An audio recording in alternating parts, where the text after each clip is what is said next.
Halo semuanya, kami dari kelompok 11 ingin menampilkan materi mengenai geografi tentang flora dan fauna, manfaat, dan cara pelestariannya.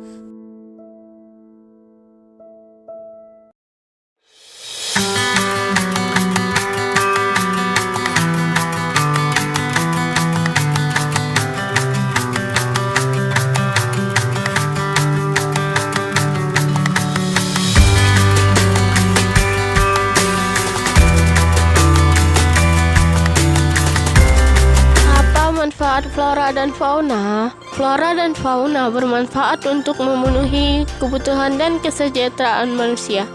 Apa saja manfaat flora dan fauna bagi manusia? Flora dan fauna memberikan banyak manfaat, yaitu sebagai sumber pangan, sumber ekonomi, bahan obat untuk kesehatan, sumber plasma nupa, dan menjaga keseimbangan ekosistem. Sumber pangan. Flora dan fauna bermanfaat sebagai sumber pangan. Beras, jagung, ketela, dan sagu yang kamu makan dihasilkan oleh tanaman pangan. Daging, telur, dan susu yang kamu konsumsi dihasilkan dari hewan ternak. Contohnya, beras adalah bahan pangan pokok yang berasal dari penggilingan padi. Beras juga merupakan bahan pokok yang dimakan oleh sebagian besar penduduk di Indonesia.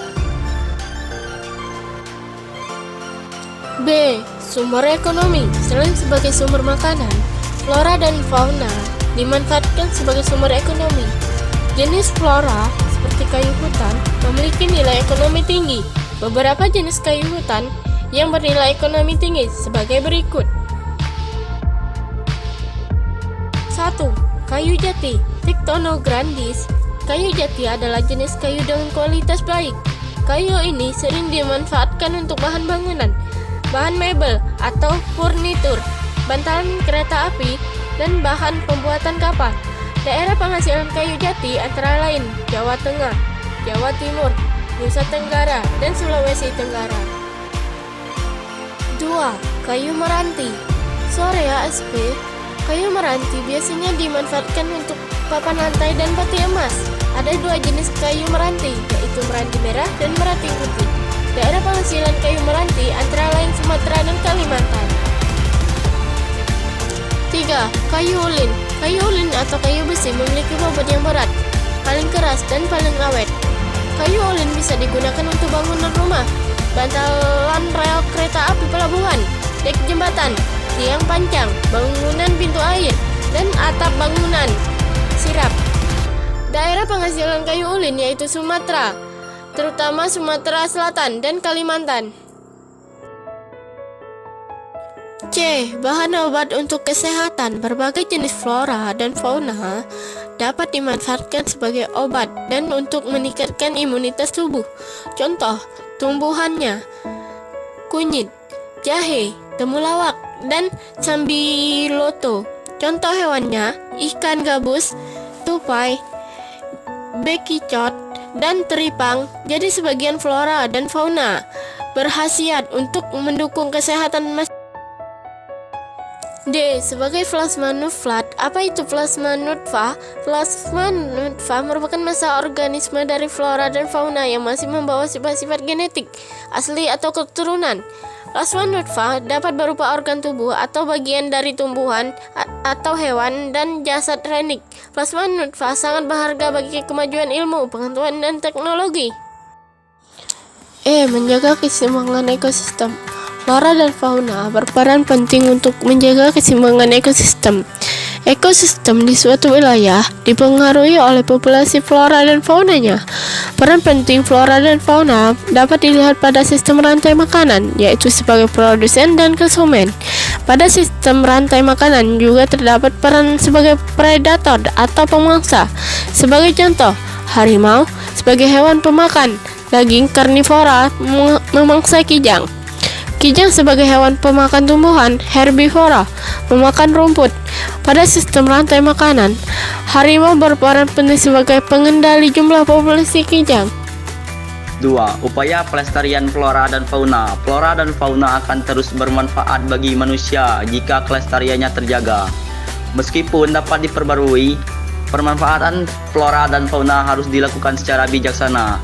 Flora dan fauna yang lestari akan memberi banyak manfaat, terutama manfaat ekonomi, sosial, dan lingkungan. A. Konservasi in situ merupakan konservasi sumber daya genetik dalam populasi alam tumbuhan atau hewan. Konservasi ini dilakukan sebagai upaya melindungi spesies tumbuhan atau hewan yang terancam punah di habitat aslinya. Upaya konservasi in situ dilakukan dengan mendirikan cagar alam, taman nasional, dan suaka marga satwa. Cagar alam. Cagar alam merupakan bagian dari kawasan suaka alam yang mempunyai khas jenis tumbuhan. Upaya perlindungan dan pelestarian jenis tumbuhan yang khas dilakukan dengan menjaga keberadaan dan perkembangannya, dibiarkan secara alami. Sebagai contoh, cagar alam Pulau Obi, Halmahera Selatan, Maluku Utara dengan flora khas kayu merah, motoa, dan nyato. Kegiatan wisata dan kegiatan komersial dilarang di cagar alam. Mendirikan Taman Nasional. Taman Nasional berperan penting dalam menjaga pelestarian flora dan fauna karena menjadi tempat pelindungan bagi beberapa jenis tumbuhan, satwa liar, dan ekosistem yang unik. Ini merupakan salah satu contoh taman nasional yang ada di Indonesia. Dengan mengamankan wilayah alami, Taman Nasional memastikan kelangsungan hidup berbagai flora dan fauna yang merupakan bagian penting dari ekosistem tertentu. Pemeliharaan habitat alami juga membantu mencegah kepunahan spesies yang mungkin terancam oleh perubahan lingkungan atau kegiatan manusia. Suaka Marga Satwa adalah kawasan hutan suaka alam yang mempunyai ciri khas berupa keanekaragaman dan memiliki keunikan jenis satwa yang membutuhkan perlindungan, pembinaan bagi kelangsungan hidupnya terhadap habitatnya. Berikut berupa peta suaka marga satwa yang ada di Indonesia.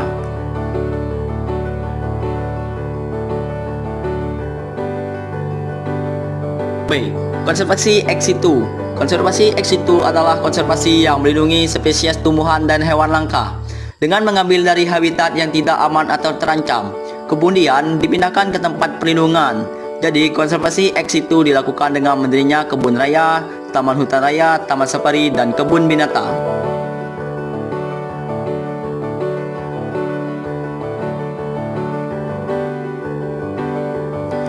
Kebun raya. Kebun raya atau kebun botani merupakan lahan yang ditanami berbagai jenis tumbuhan untuk keperluan koleksi, pendidikan, penelitian, dan konservasi. Selain untuk penelitian, kebun botani dapat berfungsi sebagai sarana wisata dan pendidikan.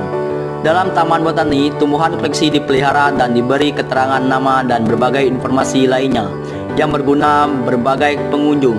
Kebun botani umumnya dilengkapi dengan herbarium dan perpustakaan, keduanya mendukung kegiatan penelitian dan dokumentasi.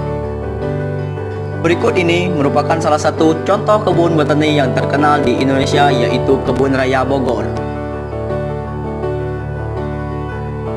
Taman Hutan Raya.